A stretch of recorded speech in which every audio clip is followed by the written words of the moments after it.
கவர்ச்சியால தான் ஆட்சிக்கு வந்தீங்கன்னு என்ன பார்த்து சொல்றாங்க அப்படின்னு முதலமைச்சருக்கு சிஎம் சாருக்கு கோவம் வருது.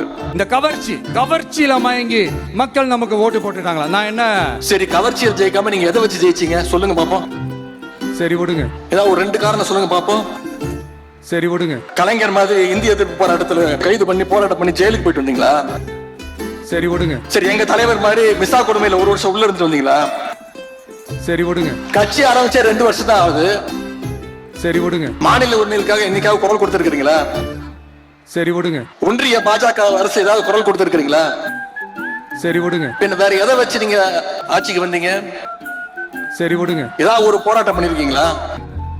சரி விடுங்க. எல்லாத்தையும் விடுங்க. தமிழ்நாடு முழுக்க போய் மக்களை சந்திச்சு உங்க கொள்கை என்னன்னு சொல்லி ஓட்டு கேட்டீங்களா?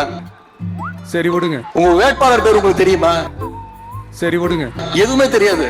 இதைத்தான் எங்களுடைய தலைவர் அவர்கள் கவர்ச்சி அரசியல்னு எங்களுடைய தலைவர் அவர்கள் சொன்னாங்க. சரி விடுங்க. அது மட்டும் இல்ல, இன்னொன்னு சொல்றாரு, அவர் வாயில நல்லா வந்துருமா? நல்லா வருது, வேணான்னு பாக்குறேன். வாயில என்ன வரும்? சரி விடுங்க. தமிழ்நாட்டு மக்கள் வாயில நிறைய வரும். சரி விடுங்க.